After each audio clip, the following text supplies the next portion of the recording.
To you students, are you excited? Are you proud? You ought to be. I don't want you going to sleep on me tonight, so let's stay awake. When asked by James Toscano and Dr. Calavani to make the commencement address, I immediately expressed several emotions. I was very honored, very humbled. Then I asked James how many people would be in attendance, and he said several thousand. And then I had a second emotion. I was scared and terrified. But I was really curious. Why me? And he answered very sincerely, I want you to share your story with them. And honestly, I really don't know if my story is of interest of you. I'm not a senator, nor a congressman, governor, actor, sports hero. In fact, I'm very similar to you. Although at one time I envied you, and I envy you where you are today. I must make a really sensitive admission. I look into my soul, if you will. I consider myself to be the last of the Mohicans, based on the movie The Last of the Mohicans that was featured back in 1992, and it took place in 1757 during the French and Indian War. Its title symbolized the death of the Indian culture at the hands of the encroaching European civilization. Basically, it lamented the extermination of the ways of life native to American. No, I'm not Native American. Just a product of the last generation that could attain corporate success without a college degree. In today's workplace environment, unless you're Bill Gates or a special entrepreneur, your chances of climbing up that corporate ladder without a degree is very slim.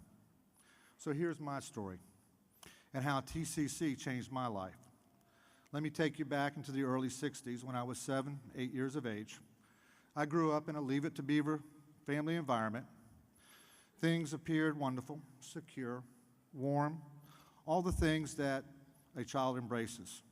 Not really knowing or understanding that my parents, who were married at a very young age, was embarking on a divorce.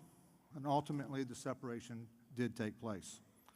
My mother retained custody, and off we went. Let me share a little history about my maternal mother. She was a highly driven individual, choir director, basketball coach, MBA, PhD, highly intelligent, but driven sometimes to the point of family sacrifice. Her mother was an alcoholic, abusive, constantly degraded her, humiliated her, psychologically wore her down. And as a result of that, my mother worked, went to school. We were dirt poor, eating Air Puff cereal, powdered milk, mac and cheese. Thank God for mac and cheese. I think you get the picture. I ended up in a dormitory school located in the mountains of North Carolina, Crossnor, a school for troubled youth and orphans of perished parents, basically a modern-day orphanage. I spent close to 2 years in Crossnor. As was at most schools of this kind, the survival of the fittest was the rule of the land. Fast forward a couple years, I ended up with my father back in Norfolk, Virginia at the age of 12. He had remarried, inheriting a new family with 3 daughters and 1 son. And here comes Raymond, 12 years of age, buck teeth, butch haircut, pants that were ill-fitting, a picture of someone who had major problems, if you know what I mean. They took me in. Obviously, all the bedrooms in the house were filled. I set up residence in the family rec room down in the basement. That didn't really make my step-brothers and sisters happy. My stepmother, a very fine person, used to refer to me as the reclusive one. I stayed to myself. I stayed in my room. I had a morning paper route. I loved to play sports. I lacked self-confidence, self-esteem, basically not really liking myself. I did the minimum in school, was not the most popular kid, and as a result started getting into trouble. Not major trouble, mind you, kid stuff, just stupid kid stuff. Of course, one thing led to another, and I joined a gang. I guess a home of sorts, with all the gang elements, drugs, fights, etc. But one constant was I always either worked or delivered newspapers and was a big reader. I don't know if you remember the Hardy Boys and the Tarzan books. So I guess I did have some redeeming qualities. At the age of 16, I met a young Jewish girl who became my first girlfriend. I need to be careful here because my wife of 32 years, who I love dearly, is in the audience. While dating Susie, I started reading Leon Uris books. Leon was a Jewish war correspondent during World War II, and after the war, he wrote several books regarding the Jewish struggles during the war. Mila 18, a novel about the Warsaw Ghetto. QB7, a novel about the Jedwika concentration camp. And as a result, I came to an epiphany of sorts. It soon occurred to me that if this huge segment of the Jewish population could experience physical, psychological torture, witnessing the deaths of their children, their friends, their spouses, brothers, sisters, moms and dads, the sexual abuse, the sexual experimentation, starvation, the general lack of day-to-day amenities that we all take for granted, toilet paper, clothing, shoes, water, heat. And throughout this inhumane torture, many of these people perished. However, many survived and became contributing members of society, doctors, scientists, engineers, business people, all picking up the pieces and moving ahead. Never forgetting, however, never looking back and using the Holocaust experience as a crutch. My point here is that some of us use our past alibis as excuses. We rationalize our bad behavior on the abuses and misfortune we endured as a kid. You can probably figure the direction of this epiphany. I made a concerted effort not to use my past to dictate my future. Like those poor people who suffered in the Holocaust, you don't forget, you build. A funny thing occurred. I buckled down. I did better in school. Now I want to be a contributing member of society versus a deterrent. Not knowing what to do with my life, I ventured out and left home 1 month after graduation, got my first job at Dominion Power as a laborer working on substations. Dominion Power at the time had a professional development plan that was basically a tuition repayment plan as long as you made a C or higher in college. It occurred to me real fast that digging ditches and painting transformers was not something that I really wanted to do with my life. So I enrolled at TCC in Virginia Beach and began taking night classes. I loved it. I excelled at it, so much that I made another decision. I saved up enough money, quit Dominion Power, and began going to TCC full-time. One problem, I was living on my own with a minimal amount of savings. My father, who believed in tough love, had a simple rule. Once you're out, you're out. I didn't understand it then, but I do understand it today. It made me earn and respect everything that I have. He is here tonight, over there. I love you, Dad. Thanks for helping me grow up.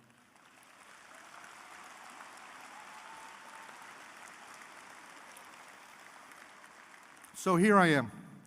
I'm on my own. I gave up a secure job to go to TCC full-time. I found out that I love reading history. I had a knack for writing. One of my term papers was vaulted in the library by one of my instructors. No, it was not carved out on stone. We had no computers, though. At first, I was a little put off and asked why, and he said, this is not something to be upset about, but something to be proud. Your paper received an A+, and the school has a policy to vault A+ papers to minimize plagiarism. As you can imagine, I'm liking this space.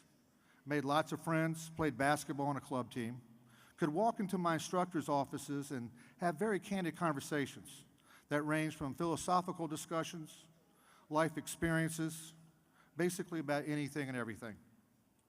My sociology instructor used to have an after-school gathering. A bunch of us would meet, drink wine, just talk about all kinds of things, the 5 institutions of society: economy, government, education, family, faith, and how all this works together to create a healthy society. We would engage in mature discussions on race, religion, politics, just complete eye-openers. Got into writing poetry. Learned how to research and write term papers. Did pretty well in math. Enjoyed psychology and learning about the all-encompassing id.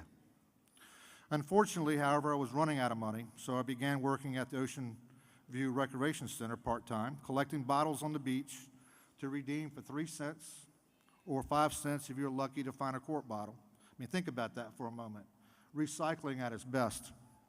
All this so I could buy peanut butter, a loaf of bread, and gas for my Ford Fairlane. I was living in a trailer park, poor, starving. Rec center job was just not enough money, so I took on a second job being a tin man, selling aluminum siding and replacement windows. After my second full year of TCC, I'd had enough. I accepted a full-time job selling televisions.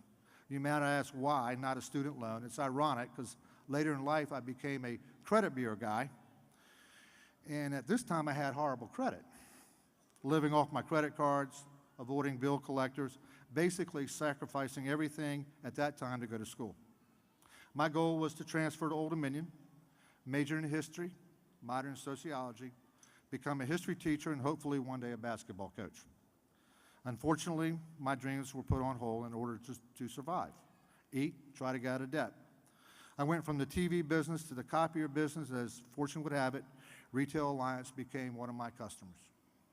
That was 30 years ago. I was hired as a manager trainee, learned the credit reporting business. I was fortunate enough to have great mentors, a strong sense of loyalty, and the opportunity to take ownership of the space I was responsible for. Today, I am the president and CEO of this multi-million-dollar nonprofit, 110-year-old institution. My passion and love for the association drives me to make it the best that it can be. Yes, I did become a basketball coach for 30 years, the last 5 at Cox High School. I didn't really think my past is that unusual. I don't think that I have done anything really special.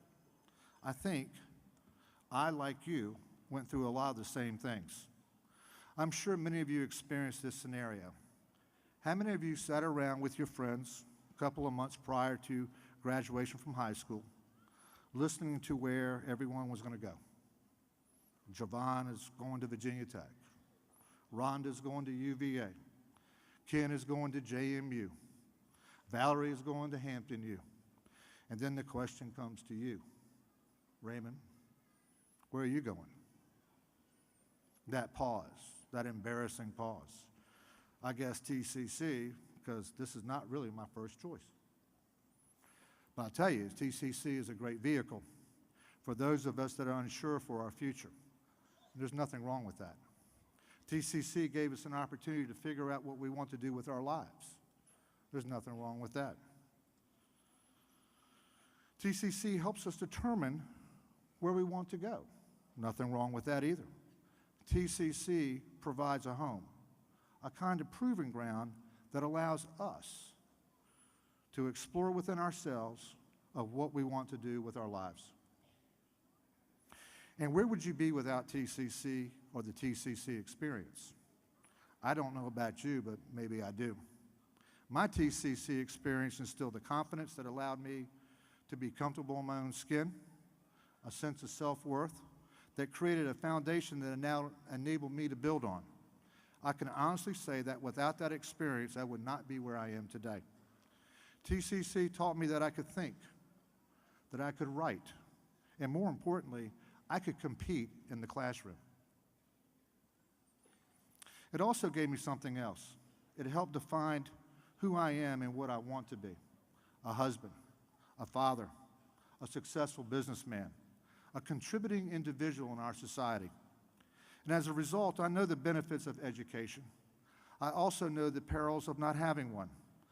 My wife, who I love dearly, who happens to be my best friend, has witnessed that struggle. The frustration of a man who didn't have that paper, who would come home late at night and state, I just want to provide for my family.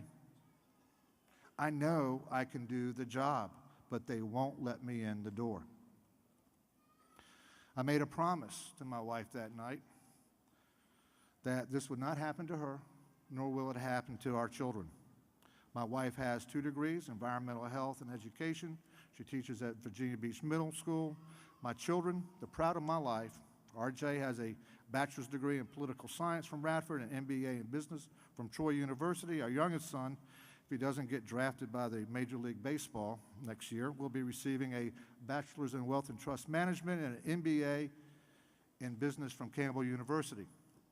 Now today, when I'm surrounded by my family, I feel like the family idiot. But no, I'm just the last of the Mohicans, the last of my generation to be in my current position. My experiences have made me humble. I'm honored to be in the position that I am, and I'm honored to spend this time with you tonight. My last thoughts to share with you. I can assure you that you made a great decision attending Tidewater Community College. Continue the pursuit of your dreams. Watch out for those defining moments, those moments when decisions, both good and bad, are made in a split second.